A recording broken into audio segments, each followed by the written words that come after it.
Hello everyone, this is Sonora. It's the month of March and last night we had a terrible storm, and before we get hit by another storm and before it decimates my garden, I want to document everything and share it with you all.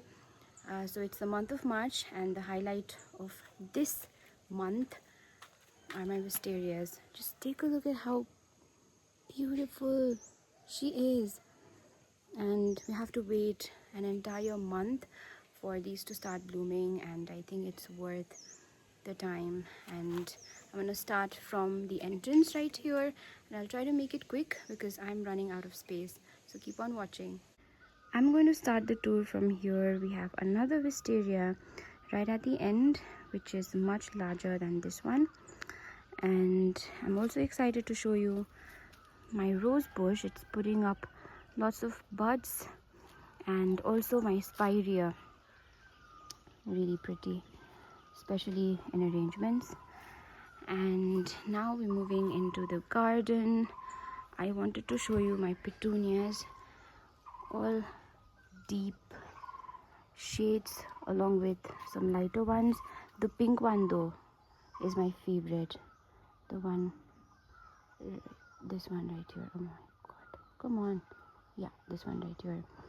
And the sweet william is holding up. The freesias are done blooming.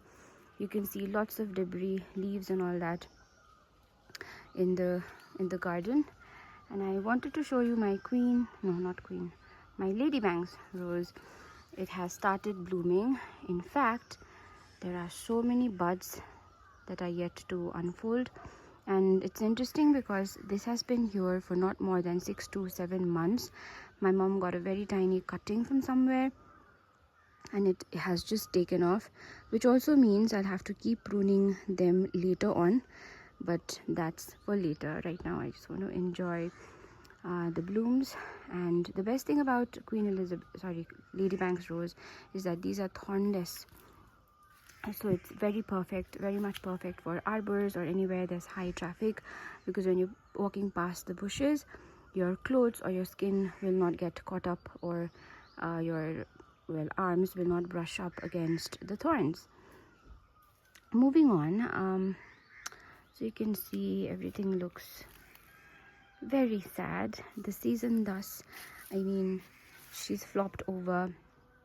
My calendulas have flopped over on this bed. They were looking so beautiful, now they look sad. And the jasmine again, I'm not sure if it's visible, but this was covered in white fragrant blooms, but now they look stressed. And yeah, another thing I'd like to show you are my bunny tails. So this has taken the most damage, and I think I'll pull these out and hang them upside down. At least I'll get some for my, I'll be able to save some for my floral arrangements. And as per the seeds for next year, I can save the seeds from the bush that you see right here, which looks way better than this one. And I also have more bunny tails on my other, like the backyard garden. And then this mess is my water feature. The pond looks sad. We had guests over a couple of days ago, and then lots of kids.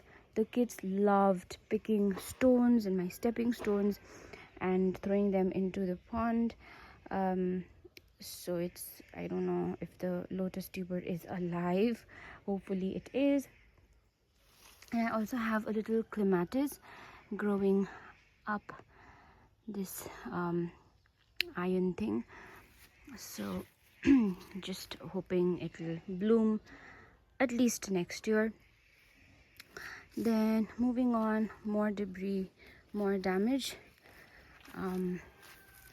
My wild strawberries, they need some love clearly because it's covered in weeds. And my hydrangea, I may have pruned it too much last year, so I don't know if it's going to bloom this year, because by this time it should have grown at least about 5 to 10 inches, but now it's not even, like barely 2 inches of new growth. And I also popped this azalea last year in October, so it's been here for a couple of months, and it's putting well, it's growing, lots of new growth there. And just 2 flowers, which again I'm not complaining, because I wanted white azaleas here, just white and blues, at least in this bed. But again, there are these things that give orange flowers, so I want to pull everything out and toss them out somewhere else. Then my calendula bed is again looking sad. Okay, and lots of cosmos seedlings, all volunteers, but I am going to save these. Might be too early, but I'll keep pinching them. And then this is my bed, my bulb patch. Everything's already bloomed, just a few freesias here and there. And the cherries, if you remember, the cherries looked beautiful. Now it's put on lots of leaves, and in fact it has started producing tiny little cherries already. These turn red and it looks really pretty. So dual interest right there during spring for the blooms and during monsoons for the fruit. And then my feverfews thriving.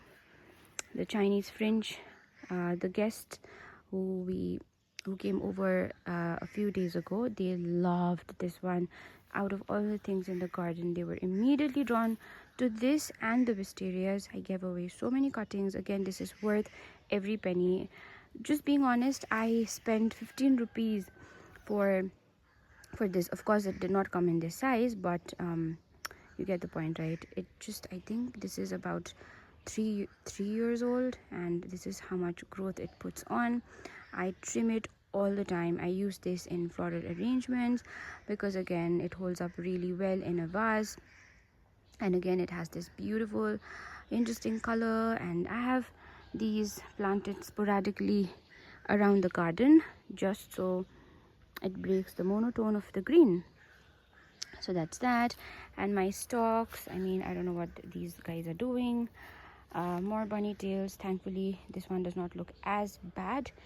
And that is it for the garden right now. I am just taking a stroll with you now. I'm gonna visit my apiary and the backyard garden to see the damage, but I am going to end this video right here.